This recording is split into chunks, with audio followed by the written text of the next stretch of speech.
बिस्मिल्लाहिर्रहमानिर्रहीम। अस्सलाम वालेकुम नाज़रीन, आप यूट्यूब चैनल देख रहे हैं। मैं इमरान खान हूँ। साबिक़ वज़ीर-ए-आज़म पाकिस्तान और तहरीक-ए-इंसाफ़ के चेयरमैन इमरान खान साहब ने फ़ाइनल वार्निंग दे दी है अपनी कॉल के लिए। ये बात उन्होंने इससे मिलती जुलती मेरे प्रोग्राम में भी की थी और उन्होंने कहा था कि अक्टूबर से आगे मैं किसी सूरत नहीं जाऊँगा और लॉन्ग मार्च भी अक्टूबर के अंदर ही हो जाएगा।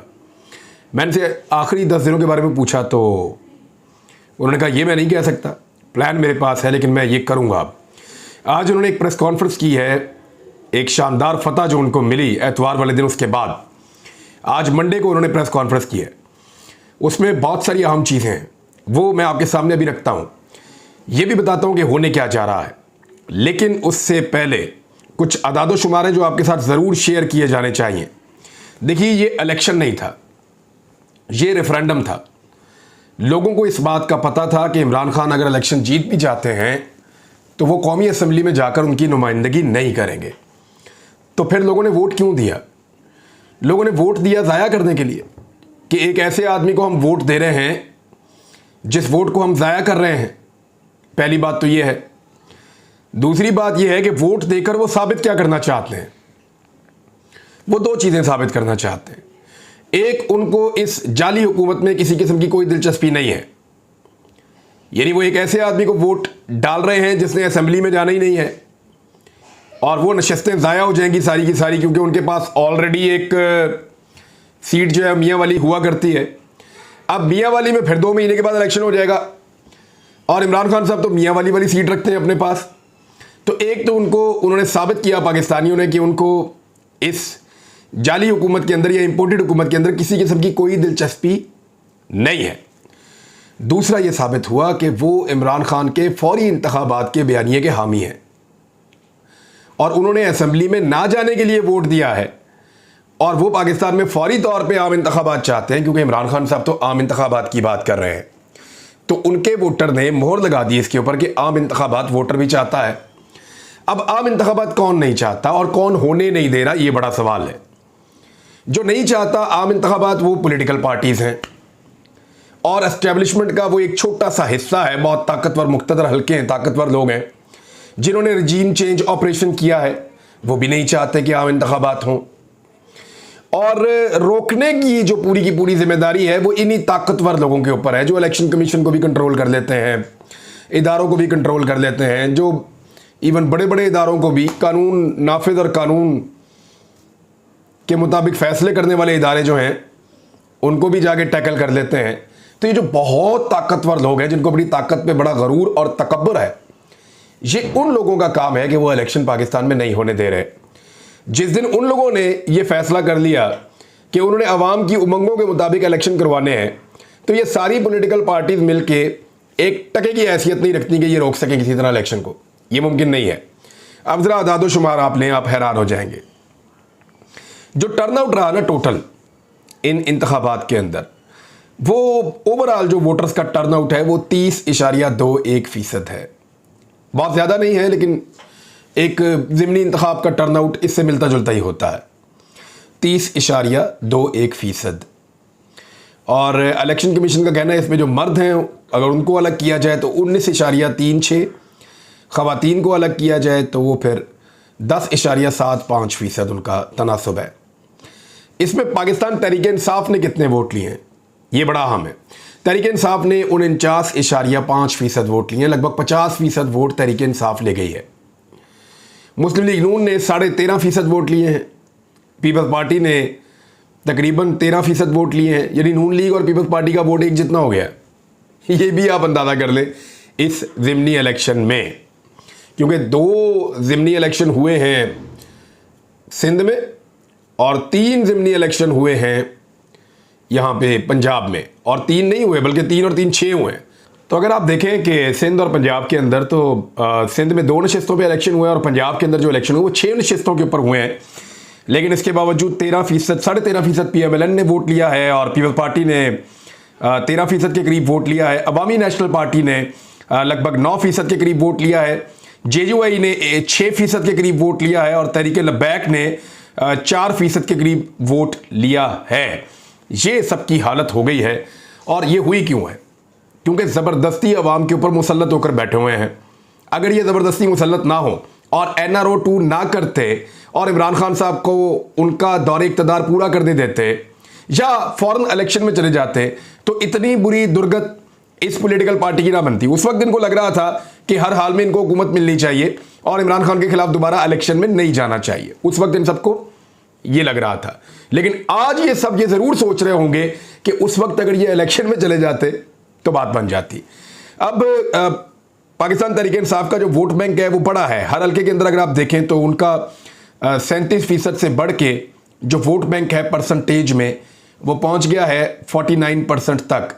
मुख्तलिफ लोग इसको मुख्तलिफ जो है वो लिबादे पहना रहे हैं, अपने अपने तज्जिए कर रहे हैं, लेकिन हकीकत ये है कि जितने भी ज़िमनी इंतखाबात हुए हैं जब से इमरान खान साहब की हुकूमत गई है, उन्होंने 75% कामयाबी समेटी है और हासिल की है। ये एक बहुत ही अजीब किस्म की मिसाल है। एक ही असम्बली से 11 नशिस्तें कोई शख्स जीत गया कौमी असम्बली की, ये भी वर्ल्ड रिकॉर्ड है। यानी इमरान खान साहब इसी असम्बली में 5 सीटें जीत कर MNA बने थे और इस मरतबा दोबारा 6 नशिस्तें जीत कर वो MNA बने हैं। तो इमरान खान साहब टोटल 11 सीटें जीत चुके हैं और पाकिस्तान के पूरे लैंडस्केप पे मुख्तलिफ इलाकों से उन्होंने ये जीती हैं। तो ये एक बहुत बड़ी कामयाबी करार दी जाएगी किसी भी पॉलिटिकल लीडर की और एक रिकॉर्ड होगा। अब हुकूमत उसके बाद बहुत गुस्से में है। राणा सनाउल्लाह ने, मैंने कल ही बता दिया था, वो बहुत गुस्सा उतारेंगे। वो नए ड्रोन्स खरीदेंगे, नई आंसू गैस खरीदेंगे, नए डंडे तैयार करेंगे और कोशिश करेंगे कि अब हम टॉर्चर करें, मारें, कहीं पे गुस्सा उतारें जाकर। तो उन्होंने वो प्रेस कॉन्फ्रेंस की फौरी तौर पे और बाकी लोगों ने अपनी अपनी की। इमरान खान साहब ने क्या कहा, उन्होंने किस तरफ इस मामले को लेकर जा रहे हैं, वो मैं आपको अभी बताता हूँ। तो नाज़रीन, सारे अपने अपने बहाने भी ढूंढ रहे हैं। यानी राणा सनाउल्लाह ने कहा कि बिजली महंगी हो गई, इसकी वजह से लोगों ने हमें वोट ज़्यादा नहीं डाले। खाली बिजली वजह नहीं है, ये जिस तरह का मतंजन इकट्ठा हुआ है, ये जिस तरह की हुकूमत बनाई है मिलकर राणा साहब, इसको लोग कैसे एक्सेप्ट करेंगे। यानी राणा साहब, आप खड़े हैं पाकिस्तान पीपल्स पार्टी के साथ, सारी ज़िंदगी आप लोगों ने वोट मांगा पीपल्स पार्टी के ख़िलाफ़। फिर मौलाना फजलुर रहमान साहब ANP के साथ सारी ज़िंदगी एक दूसरे के ख़िलाफ़ लोगों से वोट मांगते रहे हैं। ये लोगों को समझ नहीं आ रही चीज़। आपका पुराना वोटर आपको वोट डालना नहीं चाहता और नए वोटर ने इसको दिल पे ले लिया, जो रिजीम चेंज ऑपरेशन पाकिस्तान में हुआ है। उसके बाद महंगाई, पेट्रोल की कीमत, बिजली की कीमत, अशिया खुर्दोनोश की कीमत, गवर्नेंस के इश्यूज़, फिर 25 मई को जैसे लोगों को मारा गया, फिर बार बार धमकियाँ, ये वो सारी चीज़ें हैं जो लोगों के अंदर गुस्सा पैदा करती हैं और लोग रिएक्शन में आकर अच्छी खासी पॉलिटिकल पार्टीज़ को वोट नहीं डाल रहे। हालांकि PMLN को पंजाब में वोट ना पड़े, इसकी कोई वजह ढूंढनी होगी ना। आबिद शेर अली एक मजबूत तरीन उम्मीदवार है और आबिद शेर अली का दावा था, और साथ में ननकाना वाली सीट, ये 2 सीटें जो चुनी गई थी वो इसलिए चुनी गई थी कि यहाँ से 100% जीतने के इम्कानात थे, लेकिन दोनों से हार गए। बाकी सीटें जहाँ से चुनी गई वहाँ से भी हार गए। तो ये बड़ा बदकिस्मत जो है वो माहौल बना हुआ है और राणा सनाउल्लाह साहब और उनकी पार्टी एक्चुअली हकीकत जानती है कि ये क्यों हो रहा है। वो जितनी जल्दी इलेक्शन में चले जाएंगे उतनी जल्दी उनकी जान छूट जाएगी। लेकिन इलेक्शन में जिन्होंने लेकर जाना है, जिन्होंने एल्फी लगाई हुई है इस इत्तेहाद को, वो अपनी एल्फी पीछे से नहीं निकाल रहे। जिन्होंने इन सबको इकट्ठा किया हुआ है वो इनको अलग नहीं होने दे रहे। ये कुछ वजूहात हैं। बहरहाल गुस्सा निकलेगा थोड़े दिनों तक और बेचारे फ्रस्ट्रेशन में आपको नज़र आएंगे। और अब जब भी कभी आप इनको गुस्से में देखें या फ्रस्ट्रेशन में देखें तो थोड़ी एहतियात का मुजाहरा करें। मैं भी आज उसी एहतियात का मुजाहरा कर रहा हूं, क्योंकि इलेक्शन में हार जीत होती रहती है। कभी एक पॉलिटिकल पार्टी हार जाती है, कभी दूसरी हार जाती है, और हार जीत को दिल पर नहीं लेना चाहिए, लेकिन उससे सीखना चाहिए कि आप क्यों हार रहे हैं। 17 जुलाई को अगर आपने सीखा होता कि आप इलेक्शन क्यों हारे हैं तो आप ये 16 अक्टूबर वाला इलेक्शन जीत जाते। और कई मरतबा इलेक्शन से भागने की आपने कोशिश की। इस मरतबा फिर राणा सनाउल्लाह ने वो एप्लीकेशन दी थी कि हम इलेक्शन से भागना चाहते हैं, लेकिन वो इलेक्शन से इस मरतबा भाग नहीं पाए। और इलेक्शन से भागने में मदद ना करने पर सहूलतकारों पे बहुत गुस्सा चढ़ा हुआ है। और आने वाले दिनों में आप देखेंगे कि इंपोर्टेड हुकूमत सहूलतकारों के ऊपर अपना गुस्सा उतारना शुरू हो जाएगी। और दूसरी एक और खबर है, वो फिर बुरी खबर है, मैं आपके सामने रख देता हूँ। इसहाक डार साहब जब से वज़ीर ख़ज़ाना आए हैं अब बुरी खबरें ही आएंगी। उधर LCs पेंडिंग छोड़ी हुई हैं।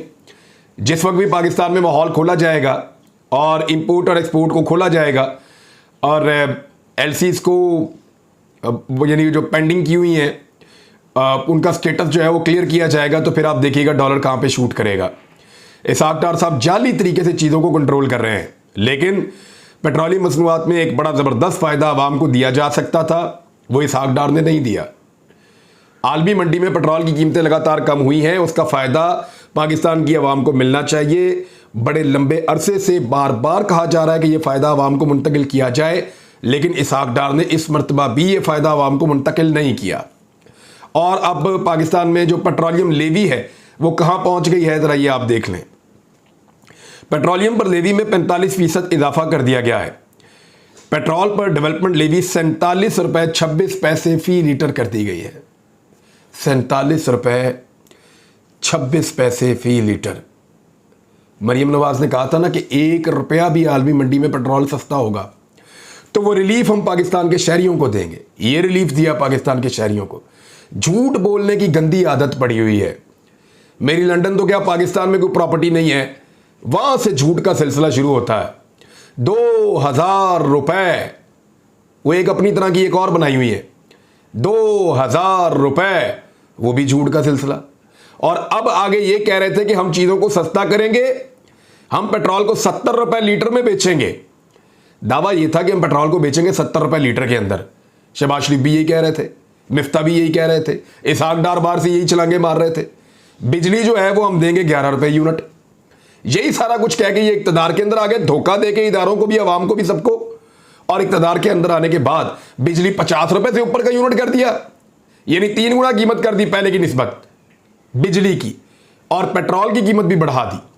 और पेट्रोल की कीमत बढ़ाने के अलावा जिसकी लीटर की कीमत 70 रुपए होनी थी, उसके ऊपर सिर्फ और सिर्फ जो लेवी पे कर रहा है एक आम आदमी, वो 47 रुपए 26 पैसे फी लीटर दे रहा है। अगर आप सिर्फ टैक्सेस देखें ना, लगभग 70 रुपए के करीब आप टैक्स देते हैं 1 लीटर पेट्रोल के ऊपर। मैं आम आदमी को बता रहा हूं कि जब आप पेट्रोल डालते हैं अपने मोटरसाइकिल में, अपनी गाड़ी में, 1 लीटर पेट्रोल भी आप लेते हैं तो आप उसके अंदर 60 से 70 रुपए खर्च कर रहे हैं इजाफी, और वो पैसे डायरेक्टली हुकूमत की जेब में जा रहे हैं। इतना टैक्स पाकिस्तान की तारीख में कभी किसी हुकूमत ने अवाम से वसूल नहीं किया। इतना बड़ा डाका कभी किसी ने नहीं डाला जो डाका ये इसहाक डार की वजारत खजाना के अंदर पाकिस्तान की अवाम के जेबों के ऊपर डाला जा रहा है। बहुत अनफॉर्चुनेट है और बड़ी बदकिस्मती की बात है। और साथ ये भी बता दिया है कि सर्दियों के अंदर हाथ खड़े कर दिए हुकूमत ने कि सर्दियों में गैस की लोड शेडिंग के लिए पूरी तरह आप तैयार हो जाएं। मौसम सरमा में सार्फिन गैस की लोड शेडिंग से मुस्तफीद होंगे। और ये इंपोर्टेड हुकूमत का कारनामा है। 2 बड़े बहरान आ रहे हैं, मैं बड़ी देर से खबरदार कर रहा हूं, और हुकूमत की कानों पे जूं तक नहीं रेंग रही। ये अप्रैल से हुकूमत के अंदर है और इनके कानों पे जूं नहीं रेंग रही। गैस का बहरान आ रहा है, गंदम का बहरान आ रहा है, और दोनों को टैकल करने के लिए इन्होंने कुछ नहीं किया। ऊपर से हमारा जो है इस मरतबा कपास की पैदावार 40% कम हुई है। हमें अपनी इंडस्ट्री को चलाने के लिए बाहर से इंपोर्ट करनी पड़ेगी, और वहां से भी बैन लगाया जा रहा है, जिसकी वजह से सिर्फ इतनी है कि डॉलर को कंट्रोल करना है।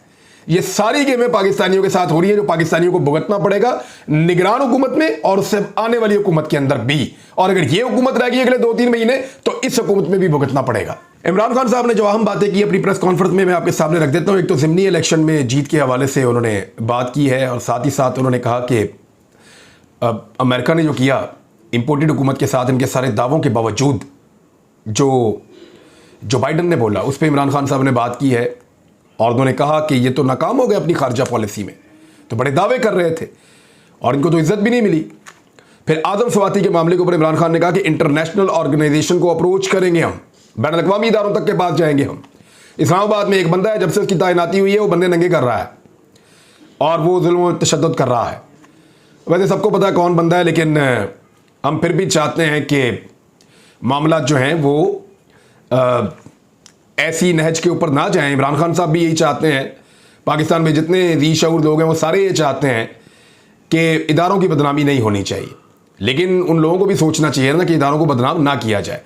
इमरान खान साहब ने तो साफ कहा है कि दुनिया में ये छप गया कि आर्मी चीफ के ऊपर तनकीद करने पर एक सेनेटर को बहुत ज़्यादा मारा गया, पकड़ के टॉर्चर किया गया, गिरफ्तार कर लिया गया आधी रात को, फिर कपड़े भी उतार दिए उसके। तो ये दुनिया के अंदर तो आर्मी चीफ की बदनामी होगी, पाकिस्तान की फौज की बदनामी होगी।